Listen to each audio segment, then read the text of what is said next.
अस्सलामु अलैकुम प्यारे दोस्तों। आज हम आपको बताएंगे जिसको सुनकर आप बहुत ज़्यादा हैरान रह जाएंगे कि एक बहुत बड़े मौलाना साहब की कब्र से एक खूबसूरत लड़की बाहर निकली। दोस्तों, ये कैसे मुमकिन हो सका, क्यों हो सका, इसके बारे में हम बात करेंगे और नबी करीम सल्लल्लाहु ताला अलैहि वसल्लम की वो हदीस भी बताएंगे जिसमें रसूलुल्लाह सल्लल्लाहु ताला अलैहि वसल्लम ने फरमाया कि जिसने जिस कौम की मुशाबिहत इख्तियार की, यानी जिसने जिस कौम के तौर तरीके को पसंद किया, वो उन्हीं में से है। प्यारे दोस्तों, मुशाबिहत एक हालात का नाम है जो इंसान पर तारी होती है और मुशाबिहत करने से जिसकी मुशाबिहत की जाए उसकी ताज़ीम होती है। इसी वजह से आप सल्लल्लाहु ताला अलैहि वसल्लम ने इसे हराम करार दिया है। तो दोस्तों, वाक़या कुछ इस तरह से है कि एक मर्तबा मक्का शहर में एक आलिम दीन का इंतकाल हो गया और उन्हें मुसलमानों के एक कब्रिस्तान में दफन कर दिया गया। उनकी मौत के कुछ सालों के बाद एक और शख्स का इंतकाल हुआ। अब क्योंकि अरब का दस्तूर है, क्योंकि जब कोई कब्र पुरानी हो जाए तो उस कब्र में पुराने मुर्दे की जगह नए मुर्दे को दफन कर देते हैं और इस तरह कई मुर्दे एक कब्र में दफन हो जाते हैं। लिहाजा उस शख्स को दफन करने के लिए मौलाना साहब की कब्र खोली गई ताकि नए मुर्दे को इस कब्र में दफन कर दिया जाए।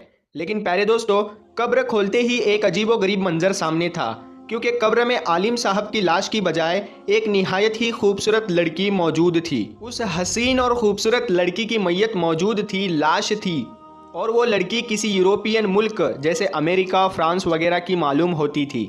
सब लोग बड़े हैरान हुए और कुछ ही देर में ये खबर पूरे इलाके में फैल गई कि फुला आलिम की कब्र में उनकी मैयत की जगह एक खूबसूरत लड़की की लाश है। लोग दूर दूर से ये मंजर देखने के लिए आए। दोस्तों, क्या वजह थी कि आलिम साहब की कब्र में से उस लड़की की लाश निकली, ये आगे हम आपको बताएंगे। उससे पहले सबसे गुजारिश है, चैनल को सब्सक्राइब करें और बेल आइकन दबा दें, क्योंकि ये एक इस्लामिक चैनल है। आइए देखते हैं वीडियो। प्यारे दोस्तों, जब ये खबर फैलने लगी कि आलिम साहब के कब्र से लड़की निकली है तो आसपास के लोग वहाँ जमा होने लगे। इत्तेफाक से वहाँ हज करने एक फ्रांस का मुसलमान भी आया था। उसने जब उस लड़की की सूरत देखी तो कहा कि मैं इस लड़की को जानता हूँ, ये फ्रांस की रहने वाली है, इसका पूरा घर ईसाई मजहब से ताल्लुक़ रखता है, लेकिन ये खुफिया तौर पर चुपके से मुसलमान हो गई थी और इसने मुझसे भी इस्लाम की कुछ बातें पढ़ी थी। फिर कुछ दिन बाद ये बीमार हुई और मर गई तो इसके घर वालों ने इसे ईसाइयों के कब्रिस्तान में दफन कर दिया। और अब अजीब बात यह है कि इसकी कब्र मक्का शहर में पहुँच गई है। लोगों ने कहा कि इस लड़की की मैयत यहाँ होने की वजह यह हो सकती है कि ये नेक और मुसलमान औरत थी। लेकिन फिर आलिम साहब की मैयत कहाँ गई, उनकी लाश का क्या हुआ? किसी ने कहा कि हो सकता है उनकी लाश उस लड़की की कब्र में चली गई हो। तो वो जो फ्रांस वाला मुसलमान था उसने कहा कि मैं कुछ दिनों में यहाँ से हज करके फारिग होकर अपने मुल्क वापस फ्रांस जा रहा हूँ। मैं उस लड़की के घर वालों को सारा माजरा बताऊँगा और उस लड़की की कब्र खोल कर देखूंगा कि आखिर क्या माजरा है। लोगों ने कहा कि ठीक है, और उन लोगों ने उस फ्रांस वाले आदमी के साथ एक अपना बंदा भी भेज दिया। उस आदमी ने अपने मुल्क जाकर लड़की के घर वालों से सारा वाकया बयान किया तो लड़की के घर वाले बहुत हैरान हुए। चुनांचे उन्होंने लड़की की कब्र खोली तो लड़की के ताबूत में उन आलिम साहब की मैयत थी जो मक्का में दफन हुए थे। वो लोग बहुत हैरान हुए और परेशान हुए कि आखिर ये क्या माजरा है। जब ये खबर मक्का पहुंची तो उन आलिम साहब की लाश ईसाइयों के कब्रिस्तान में है तो सबको बहुत हैरानी हुई कि लड़की का मक्के के कब्रिस्तान में होना तो उसके नेक और मुसलमान होने की वजह से है। लेकिन आलिम साहब की ऐसी कौन सी गलती है, ऐसा कौन सा गुनाह हो गया था जिसकी वजह से उन्हें ईसाइयों के कब्रिस्तान में पहुंचा दिया गया? चुनांचे आलिम साहब की बीवी से पूछा गया कि तेरे शोहर में ऐसी कौन सी बात थी जो उसके साथ ये मामला पेश आया? आलिम साहब की बीवी ने कहा कि मेरा शोहर तो बड़ा नेक और नमाजी इंसान था, तहज्जुद गुजार भी था और कुरान पढ़ने वाला भी था। लोगों ने कहा कि सोच कर बताओ, आखिर कोई तो ऐसी बात होगी जिसकी वजह से इतना सब कुछ हो गया। बीवी ने गौर करके कहा कि मेरे शोहर की एक बात मुझे हमेशा खटकती थी। जब भी उस पर गुस्ले जनाबत वाजिब होता तो वो नहाने से पहले कहता था कि ईसाइयों के मजहब में ये बात बहुत अच्छी है कि उन पर गुस्ल वाजिब नहीं होता और हमें तो सर्दी में भी नहाना पड़ता है। हो सकता है कि अल्लाह ने उन्हें उन्हीं के दरमियान पहुंचा दिया हो जिनके तौर तरीके को वो पसंद किया करता था और इस्लामी तरीका उसे ठीक नहीं लगता था।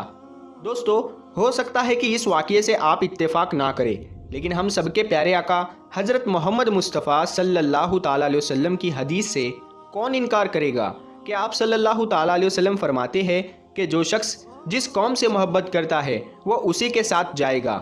لہٰذا میرے عزیز دوستو، ہمیں کچھ بھی بولنے سے پہلے اپنے الفاظ پر مکمل کنٹرول رکھنا چاہیے۔ دوستو، ایک مرتبہ ایک عورت حضرت عمر بن خطاب رضی اللہ تعالیٰ عنہ کی خدمت میں حاضر ہوئی اور عرض کرنے لگی، یا امیر المومنین، میرا شوہر دن کو روزہ رکھتا ہے اور رات کو قیام کرتا ہے اور میں اس کی شکایت بھی کرنا ناپسند کرتی ہوں، یعنی کہ میرا شوہر ہر وقت اللہ کی عبادت میں لگا رہتا ہے۔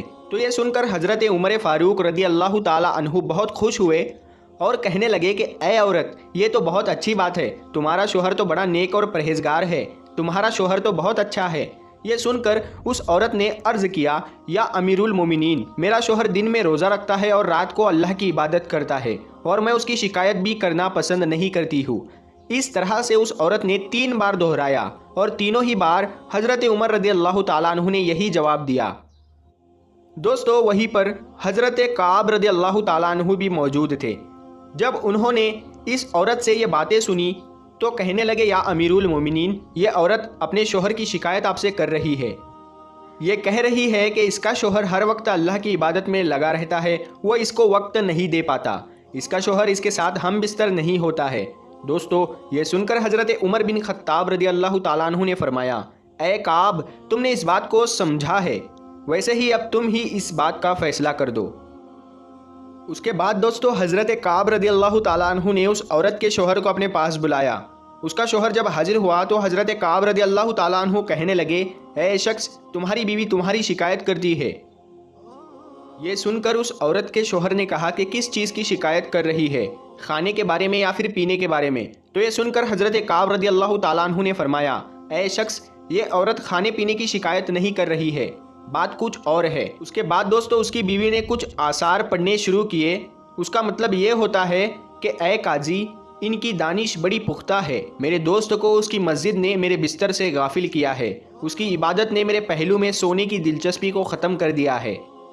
اے حضرت کعب، تم ہی فیصلہ کر دو، یہ نہ دین کو سوتا ہے نہ رات کو سوتا ہے اور نہ ہی رات کو سوتا ہے، عورتوں کے معاملات میں اس کی تعریف نہیں کر رہی ہوں۔ دوستو، یہ سن کر اس عورت کے شوہر نے کہا، یا امیر المومنین، یہ بالکل صحیح کہہ رہی ہے، اس کے بستر اور اس میں مجھے بالکل دلچسپی نہیں ہے۔ میں ایسا شخص ہوں جو سورۃ البقرہ، آل عمران، آل نساء، المائدہ، الانعام اور الاعراف میں نازل ہوا ہوں۔ اس نے مجھے ہر چیز سے غافل کر دیا ہے، یہاں تک کہ بیوی میں بھی دلچسپی نہیں رہی ہے۔ اللہ کی کتاب میں بہت بڑا خوف سنایا گیا ہے۔ تو دوستو، یہ سن کر حضرت کعب رضی اللہ تعالیٰ عنہ نے فرمایا، اے شخص، یاد رکھنا، تم پر تمہارے بیوی کا حق ہے اور ہر عقل مند کے لیے 4 دن میں اس کا حصہ ہے، اسی لیے ہر 4 دن میں اسے تم اپنا حق ادا کر دو اور علتیں بیان کرنا چھوڑ دو۔ اللہ تعالیٰ نے عورتوں میں سے تیرے لیے 2 3 اور 4 حلال کیے ہیں، تو تمہارے لیے 3 دن اور 3 راتیں ہیں، تو تم ان میں جتنی چاہے اللہ تعالیٰ کی عبادت کرو، مگر یاد رکھنا چوتھے دن یا پھر چوتھی رات میں اپنی بیوی کا حق ادا کر دے۔ اس کے بعد اس عورت کا وہ شوہر عرض کرنے لگا، یا امیر المومنین، اب سے یہ غلطی نہیں کروں گا، جیسا آپ کہہ رہے ہو ویسا ہی ہوگا۔ دوستو، اس کے بعد حضرت عمر بن خطاب رضی اللہ تعالیٰ عنہ نے فرمایا، اللہ کی قسم، میں نہیں جانتا تھا کہ میں تیری کس بات کی تعریف کروں، تمہارے امر کا تعظیم کروں یا اس معاملے پر ان کو سمجھانے پر تمہارے فیصلے کی تعریف کروں۔ اے کعب میرے بھائی، جاؤ، میں نے آج سے تمہیں بصرہ کا قاضی بنا دیا۔ پیارے دوستو، اگر آپ کو یہ ویڈیو پسند آئی ہو تو اس ویڈیو کو زیادہ سے زیادہ شیئر کریں۔ اگر آپ کی کوئی بھی رائے، آپ کا کوئی بھی سوال ہو تو آپ ہمیں کمنٹ میں بتا سکتے ہیں۔ اس ویڈیو کو زیادہ سے زیادہ شیئر کریں، لائک کریں، اپنے قریبی دوستوں میں ضرور پہنچائیں۔ ملتے ہیں پھر ایک نئی ویڈیو کے ساتھ، تب تک کے لیے السلام علیکم، اللہ حافظ۔